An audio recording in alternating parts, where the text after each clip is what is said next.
ഇന്ന് തന്നെ ഡൗൺലോഡ് ചെയ്യൂ. കാണൂ നിങ്ങളുടെ ഫേവറേറ്റ് ഷോസ്.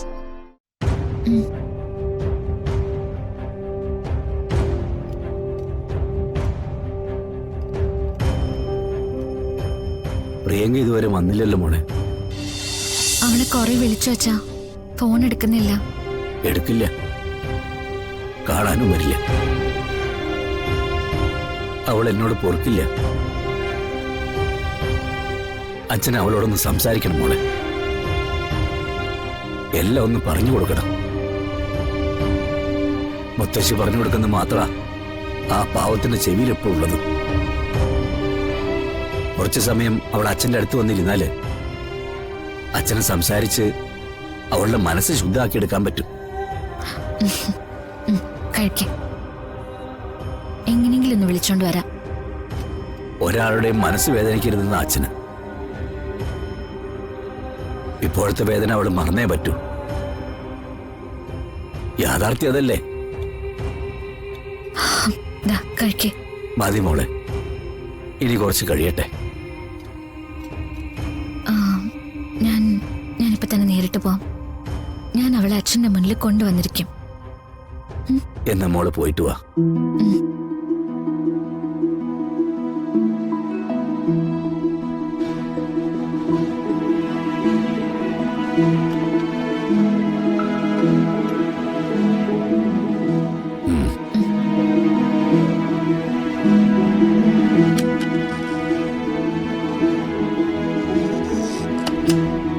അച്ഛൻ കഴിച്ചോ മോളെ?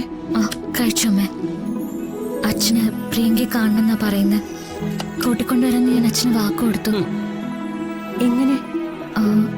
അവള് കണിമംഗലത്തുണ്ടാവുമല്ലോ. കണിമംഗലത്തുനിന്ന് പടിയിറക്കിയാ പിന്നെ എങ്ങനെയാ ആ പടി തിരിച്ചു ചവിട്ടുന്നത്? നാണമില്ലാത്തവർക്ക് ചെന്ന് കയറാം. ആട്ടിയാലും തുപ്പിയാലും ഒന്നും ഒരു കുഴപ്പമില്ല. ജന്മന അന്തസ്സില്ലാത്തവർക്കേ അതും ഒരു അലങ്കാരമാണ്. അമ്മേ, എനിക്ക് കണിമംഗലത്തേക്ക് പോകാൻ പറ്റില്ല. ഞാൻ ചെന്ന് വരുണിനെ കാണാം. എന്നിട്ട് എങ്ങനെയെങ്കിലും പ്രിയയും കൂട്ടി ഞാൻ തിരികെ വരുള്ളൂ. സൂക്ഷിക്കണേ മോളെ. ആ പിന്നെ സൂക്ഷിക്കണം. നാശം ഉണ്ടാക്കാൻ സാധ്യതയുള്ള എല്ലാ എണ്ണത്തിനെയും സൂക്ഷിക്കണം.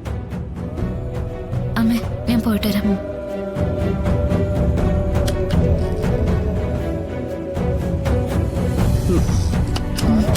ശരി.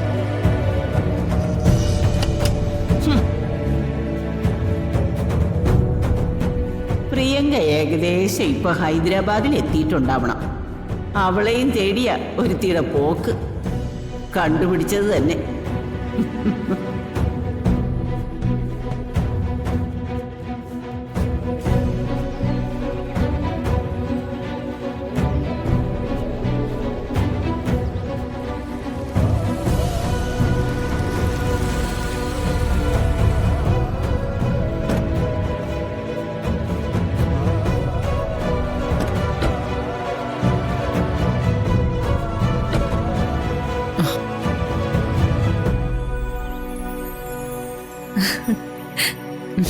എന്താ ചെറിയമ്മേ, സുഖാണോ?